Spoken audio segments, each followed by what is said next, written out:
Assalamu alaikum, dear students. Hope you all are doing great and utilizing your time positively by studying and engaging yourself into various activities, constructive and useful activities, I would say.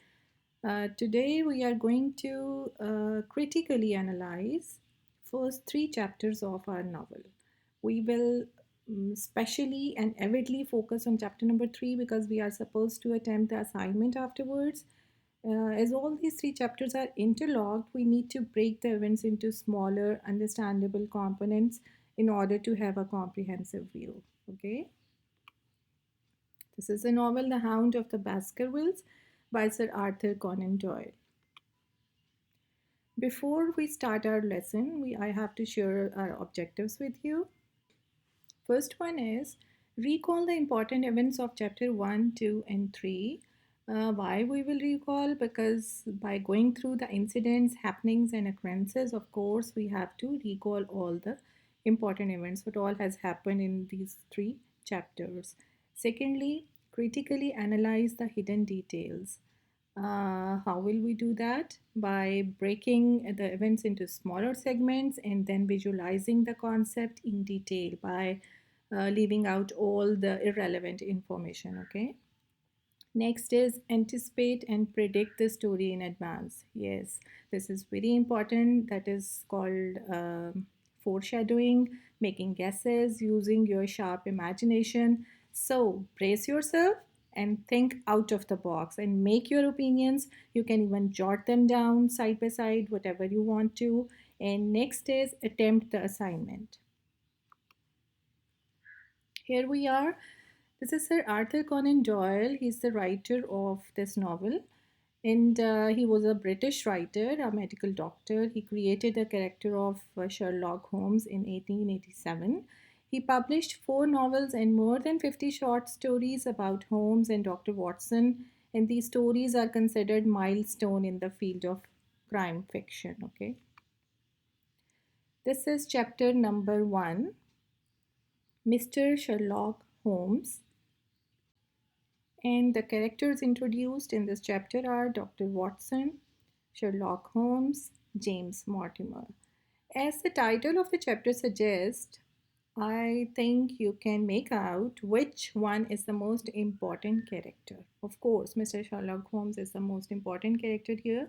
Sherlock Holmes is famous for his intellectual powers and is renowned for his skillful use of deductive reasoning, astute observation, and forensic skills to solve difficult problems. And he always brings out something very strange, very mysterious, very different. He always have very brilliant and new ideas. Let's move to chapter number 1. This is analysis of chapter number 1. Only the important points are written here. You can go through it. Though it's about Dr. Watson and Holmes, they try to predict and deduce the personality of Mortimer by examining the walking stick. Apparently, it seems an impossible task, but they finally did it. And we are introduced to the breakfast room of Sherlock Holmes, where he was having his breakfast when Watson entered the room. Okay. So we have few characters introduced here. We have a complete setting of a room, of a place where it's a breakfast room. So you can always just guess it that it's early in the morning maybe. Or secondly, just imagine that chapter number 1 is introduction actually. Okay, just keep it in your mind. Here we have a staircase of story development.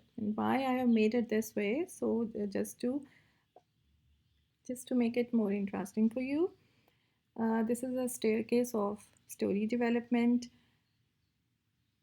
Chapter number 1 is a vivid setting of the story. Of course, novel starts in London at 221B Baker Street. That is Holmes' office.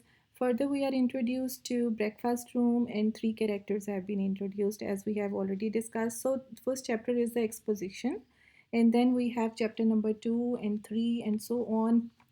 Chapter 2 leads to a complication and a conflict. Then chapter 3 is all about complex details of horrid occurrences. So from chapter 2 onwards, we are constantly viewing and observing the rising action. Okay, this is chapter number 2, The Curse of the Baskerville. The title given is The Curse of the Baskerville. Characters introduced: Dr. Watson, Sherlock Holmes, James Mortimer, Hugo Baskerville, Sir Charles Baskerville. Two new characters have been introduced here: Hugo Baskerville and Sir Charles Baskerville. Natives have seen this ferocious hound. You can see this mysterious looking ferocious hound over here. And natives, they have seen this hound moving around in the moor. It is a local legend of a spectral hound that haunts the moor and howls for blood at night. I have used the word spectral hound. Spectral means anything that looks like a ghost. Okay, or it is flashy, it's bright, luminous, and it spreads colors, so it's a strange thing. Okay, now let's move to our second slide. This is analysis of chapter number 2. Again, I've written main points over here, you can go through it. This is all about Mortimer has brought some documents of early 18th century which were given to him by Sir Charles Baskerville, who had died 3 months earlier. So Sir Charles Baskerville has been introduced, as well as we are told about his death. Okay, and the documents reveal a very strange story about Great Rebellion when the Baskerville States was owned by Hugo Baskervilles, who was a wild, profane, and godless man, and he had trapped a young woman in his house. She escaped one night, and Hugo set his hound after her and chased her on his horse. Later, Hugo's friends found the maiden dead by fright and horror, while Hugo's throat was slit open and he was attacked by the hound. Since then, this legend goes on, and the hellhound haunts the Baskerville. Hellhound is specific word which has been used for this hound. Okay. Sherlock Holmes dismisses the legend. He does not believe in all such kind of fairy tales, so he dismisses it at once. But death of Sir Charles is another mystery, and Mortimer reveals that Sir Charles died of horror and anxiety. So Mortimer discovered, and he also told them that he discovered footprints of a giant hound near the body. So we have 2 or 3 important points here: death of Sir Charles, then he died of horror and anxiety, and there were footprints of uh, giant hound near the body. This is chapter number 3. The title is The Problem. As the title suggests, some problem is building up. Holmes is extremely particular about various findings like footprints of Sir Charles and the hound. Let's see what happens in chapter number 3. I'm not going to read the script for you. I've typed it. Only the important points are there. You will read it yourself. Actually, we have to analyze this chapter again because there are the most important things which are between the lines, and we just have to find the information. Okay, the background information offers an insight into the real story. Okay, so Charles was a benevolent philanthropist, and he was loved by everyone in the town, and his death was very strange. And his death, of course, it will leave a financial hole as well, unless and your picks up where Charles left off. So we have to be careful while finding out the details. However, Sherlock Holmes does not jump to the conclusions, and he tries to dig deep into the evidence. And he came across 2 very critical informations and findings. First one was Charles, why Sir Charles was waiting for somebody or something at that time, because he was standing there at night. What was he waiting for? And secondly, something had scared him so badly that he ran away in the wrong direction. And this horror led to his heart attack.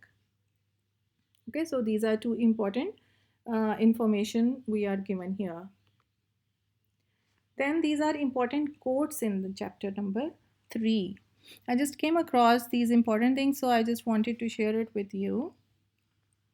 First one is, they all agreed that it was a huge creature, luminous, ghastly, and spectral. So, what do you think? What was a huge creature? What was luminous, ghastly, and spectral?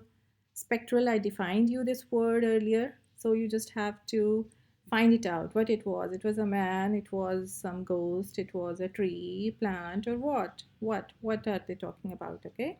Second one is, the word is full of obvious things which nobody by any chance observes.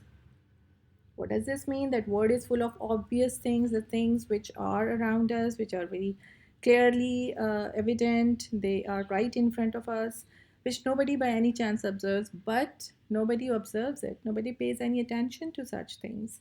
These lines are said by, yes, they are said by Holmes actually, and he said these lines to describe his methods of keen observation as a key to understand the word. And further, he suggests his interpretation of the clues to uncover the meaning that remains hidden to everyone. Okay. Next is, the devil's agent may be of flesh and blood, may they not be. Just pay attention, just think about this quote. This is again where Holmes rejects the legend of the hound as a superstitious fairy tale because he thinks that reappearance of the hound on the night of Sir Charles' death has no supernatural origin at all. It was a made up story, that's what he thinks. Okay, next, this is analysis of chapter number 3. We have already discussed it. Important findings are, Sir Charles was waiting for someone or something. And secondly, something has scared him so badly that he ran away in the wrong direction, and this horror led to his heart attack.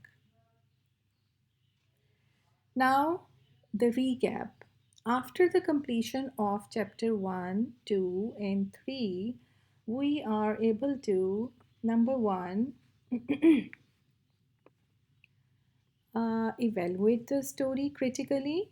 Can we do that? Yes, throughout we have been evaluating the story critically by breaking the main events into components and adding up our own opinion. Moreover, concentrating on the evidence as well. And analytical opinion is very important. Always remember, okay? Second is, read between the lines. What does this mean? Read between the lines means to find meanings that are intended but that are not directly expressed in something said or written. Okay. However, we can foreshadow and sum up the ending of the chapter by realizing the fact that Hellhound is not a supernatural hound, but it has a complete scientific explanation. Okay. Predict the future events in advance. This is point number 3. Prediction of the future events in advance. Of course, we can predict the story by using our imagination to form concepts, to build up the story and develop the story further, to be able to create and simulate the events in advance. Okay, and this all will help us to attempt the assignment. I hope this was helpful. Thank you so much and take care.